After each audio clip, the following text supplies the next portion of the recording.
नहमदुहु व नुसल्ली अला रसूलिहिल करीम अम्मा बाद फ़अऊज़ु बिल्लाहि मिनश्शैतानिर रजीम बिस्मिल्लाहिर रहमानिर रहीम रब्बि इश्रह ली सदरी व यस्सिर ली अमरी वहलुल उक़दतम मिन लिसानी यफ़क़हू क़ौली। मुअज़्ज़िज़ सामिईन व नाज़रीन, मुख्तलिफ़ पेशेंट्स और दोस्त अहबाब के इसरार पर शुगर डायबिटीज़ जो है, हम इसकी डिटेल डायबिटीज़ की साइन एंड सिम्टम्स को डिस्कस करेंगे, उसकी फिर कॉम्प्लिकेशंस को डिस्कस करेंगे कि इसमें क्या पेचीदगियाँ आती हैं, और फिर इंशाअल्लाह ताला हम नेचुरल रेमेडीज़ को भी डिस्कस करेंगे स्टेप बाय स्टेप। तो आज फर्स्ट ऑफ ऑल हम इसके सिम्टम्स पे जाएंगे कि हम इंसान कैसे पहचान सके कि वो शुगर की तरफ जा रहा है। बहुत मेन कॉमन सिम्टम्स जो हैं उनमें 3 बहुत मेन कॉमन सिम्टम्स, इसके अलावा भी हैं, वो भी डिस्कस करेंगे। तो पॉलीफेजिया से पॉलीजूरिया है, उसके बाद पॉलीडिप्सिया है। तो पॉलीडिप्सिया, पॉलीजूरिया एंड पॉलीफेजिया। तो फर्स्ट ऑफ ऑल हम पॉलीडिप्सिया को डिस्कस करेंगे। इंक्रीज ऑफ थ्रस्ट, प्यास की शिद्दत। हमारे यहाँ एक ये बड़ा अलमिया है, बाज़ लोग मुख्तलिफ़ वीडियोस देख रहे होते हैं, मुख्तलिफ़ चैनल्स पे सुन लेते हैं, बाज़ जगह लिखा पढ़ लेते हैं, बाज़ जगह टोटके छोटी छोटी चीज़ें सुन लेते हैं, तो उनको पता लग जाता है कि जब शदीद प्यास की शिद्दत लगे, ऐसे ही बहुत ज़्यादा पेशाब आने लगे और बहुत ज़्यादा भूख लगने लगे, तो ये शुगर की अलामतें हैं। ये ज़रूरी नहीं है, इसको समझना ज़रूरी है, चूँकि स्ट्रेस, एंजाइटी, डिप्रेशन भी मेन कॉज है शुगर को बॉडी में लेके आने की। तो जब उसे सही तरह पता ही नहीं होगा तो वो शुगर अभी आई भी नहीं होगी या होगी भी नहीं बॉडी में, तो वो खामखा परेशान, डिप्रेशन, एंजाइटी का शिकार हो जाता है। तो फर्स्ट ऑफ ऑल पॉलीडिप्सिया को हम डिस्कस करेंगे कि इंक्रीज ऑफ थ्रस्ट, प्यास की शिद्दत जो है वो सिर्फ डायबिटीज़ मेलाइटस में ही नहीं होती, इसके अलावा वो हमारा मेडिसिनल इंटेक्स है, जैसे कि हम डायबिटिक्स लेते हैं या एंटीबायोटिक्स का यूज़ करते हैं, स्टीरॉइड्स का यूज़ करते हैं या एंटी इन्फ्लेमेटरीज का यूज़ करते हैं, एक्सेसिव यूज़ ऑफ मेडिकेशन जो है, या सम डेज के लिए भी 7 to 10 डेज भी अगर आप एंटीबायोटिक्स सम ऐसी मेडिसिन है उनका यूज़ करते हैं तो ये इशू आता है आपको।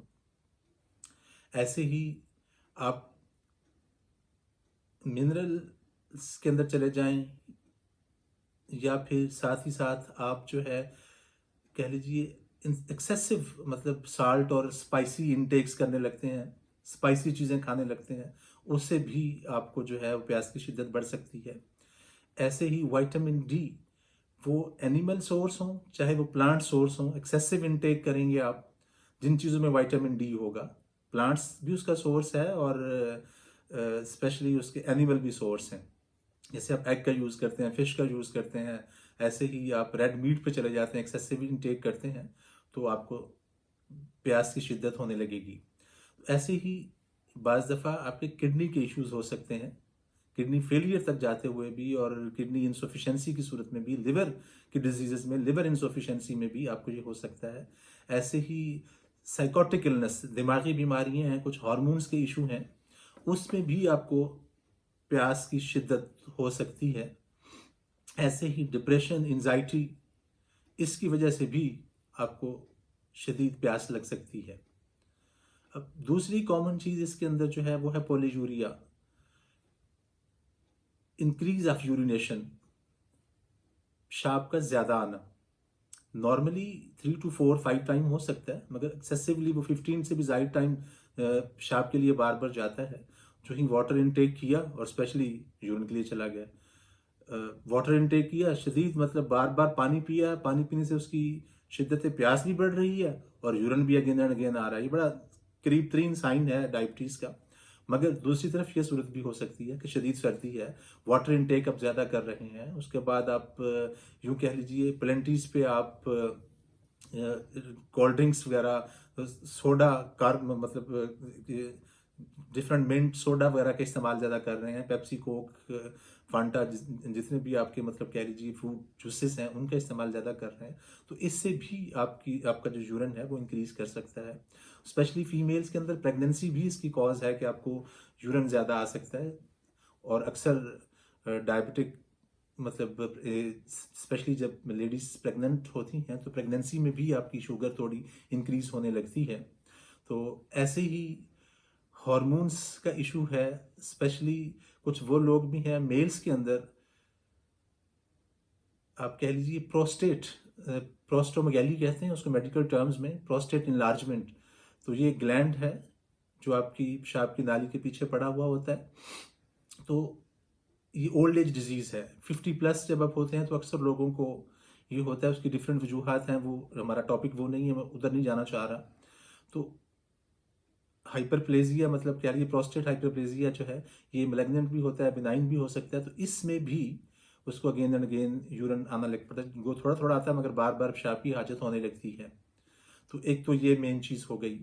अब हमारे पास जो है पॉलीडिप्सिया पॉलीजूरिया डिस्कस हो गया। थर्ड चीज़ जो है वो हमारे पास पॉलीफेजिया है, बहुत ज़्यादा खाना, बहुत ज़्यादा भूख का लगना। गो के ये मेन साइन है, मेन सिम्टम है डायबिटीज़ का। मगर ये ज़रूरी नहीं है कि हर भूख जो है वो शुगर का ही पेश खैमा हो। हमारे यहाँ एक इम्तियाज़ मतलब ऐसा बन गया निज़ाम हमारा, हम जो चीज़ें सुन लेते हैं तो वो in other word we can say, चूँकि पूरा नॉलेज नहीं होता तो हर चीज़ में डेप्थ और समझ होना ज़रूरी है। चूँकि शुगर बहुत कॉमन डिजीज़ है तो बाज़ लोग इन छोटी अलामतों को देख कर ही घबरा जाते हैं, स्ट्रेस एंजाइटी और डिप्रेशन में चले जाते हैं। शुगर नहीं भी है तो हो जाती है इस स्ट्रेस की वजह से। खैर, तो भूख की ज़्यादती जो है वो आपको फीमेल्स में प्रेगनेंसी की वजह से हो सकती है, मेल्स में एक्सेसिव कह लीजिए डाइट तो आप लेते हैं मगर बैलेंस डाइट नहीं है आप ले रहे हैं, मुतवाज़न ग़िज़ा नहीं है आपकी, उसके अंदर आपको कार्ब्स और प्रोटीन पूरी तरह नहीं मिल रही। आप जंक फूड्स पे लगे हुए हैं, mayonnaise, chicken cheese, rolls, patties, pizza, bakeries पे चल जाते हैं, तो उससे भी आपको जो है भूख की ज्यादती हो सकती है। ऐसे ही कार्टिजोन स्टीराइड्स से कहते हैं, उसका यूज़ जो है वो भी आपकी भूख को बढ़ा देता है। ऐसे ही एंटीबायोटिक का यूज़, उससे भी भूख आपकी बढ़ सकती है। ऐसे ही फीमेल्स के अंदर हार्मोन्स का इशू है, स्पेशली एक साइकिल से रिलेटेड हार्मोन्स का इशू है, उसमें भी आपकी भूख जो है वो ज़्यादा होने लग जाती है। तो अब इन चीज़ों को समझना ज़रूरी है कि हर भूख जो है वो ऐसा नहीं है। ऐसे ही आपने बहुत ज़्यादा एक्सरसाइज, एक्सेसिव इनटेक मतलब एक्सेसिव एक्सरसाइज शुरू कर दी और वाटर इनटेक जो है वो आपका कम है, या यूं कह लीजिए कि आप वर्क ज़्यादा कर रहे हैं और इनटेक आप कम कर रहे हैं, तो इससे भी आपको इशू हो सकता है। और ऐसे ही हाइपोग्लाइसीमिया, जब आपका शुगर लेवल जो है, ब्लड शुगर लेवल डिक्रीज कर जाता है, तो उसमें भी आपको शदीद भूख लगने लगती है। तो दुआ है अल्लाह हमें इन सिम्टम्स को समझने की और इस पर अमल करने की, और शुगर के मामला से पहले से ही उस पर काबू पाने की हमें सलाहियत से नवाज दे। तो ये 3 मेन सिम्टम्स हो गए जिसमें हमने डिस्कस कर लिया है। अगली वीडियो में हम इसके अलावा भी कुछ और साइंस हैं जिसमें वेट का रिड्यूस होना है, और इसके अलावा कलर जो है वो ख़राब होने लगता है। ऐसे ही अदर प्रॉब्लम्स 4-5 और हैं, उसको हम बाद में डिस्कस करेंगे। तो दुआ है अल्लाह हमें इसको समझने की तौफीक दे। व आखिर दावाना अनिल हम्दुलिल्लाहि रब्बिल आलमीन।